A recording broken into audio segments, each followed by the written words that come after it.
Shalom, salam sejahtera. Perkenalkan, nama saya Angelina Hidirepi, kelas 3AB1 dengan NIM 2005-1022, nomor absen 19.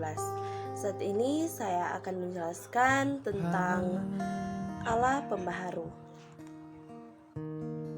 Allah sebagai pembaharu dalam Roh Kudus.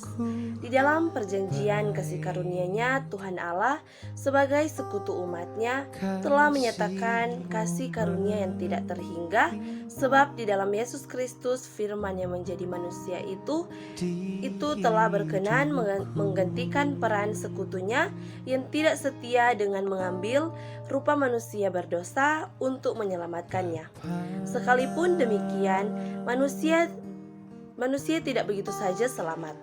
Manusia sendiri harus mau menerima keselamatan yang telah diusahakan Allah di dalam Tuhan Yesus Kristus itu. Padahal dari dirinya sendiri, manusia berdosa itu tidak mungkin dapat menerima keselamatan itu.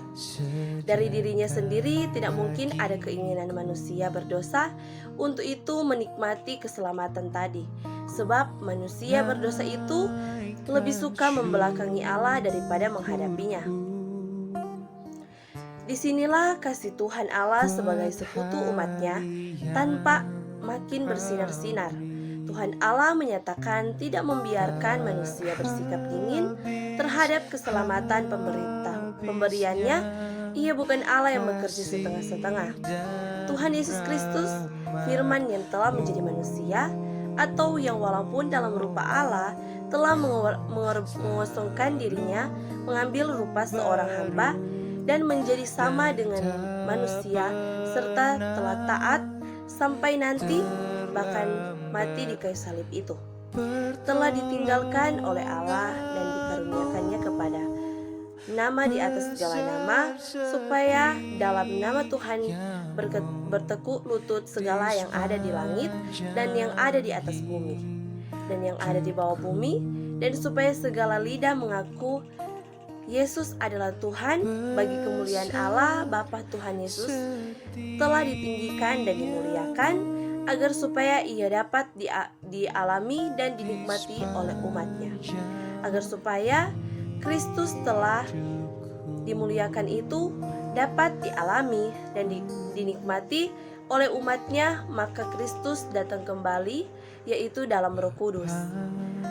Dalam Kisah disebut bahwa setelah ia ditinggalkan oleh tangan kanan Allah dan menerima Roh Kudus yang dijadikan itu, maka dicurahkannya Roh Kudus itu, Roh itu seperti yang dilihat dan didengar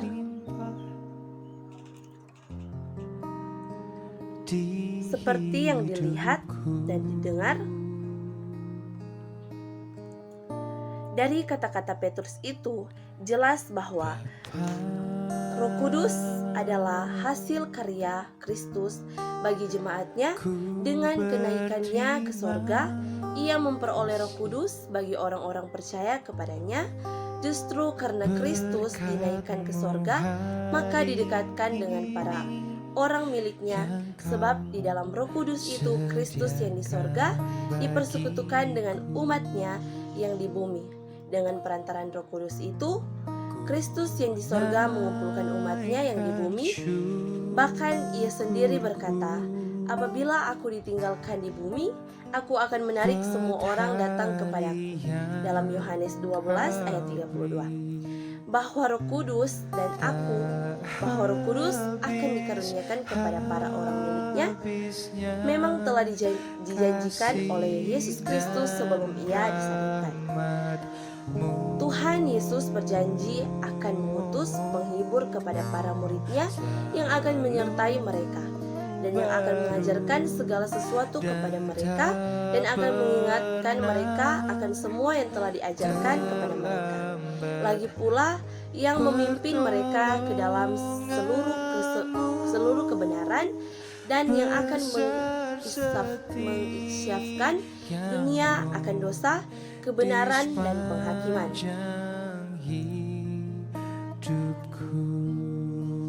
Apa yang dijanjikan oleh Tuhan Yesus pada waktu hidupnya itu telah dipenuhi pada hari Pentakosta. Di dalam Roh Kudus, yang dicurahkan pada hari Pentakosta itu, Tuhan Yesus telah dimuliakan.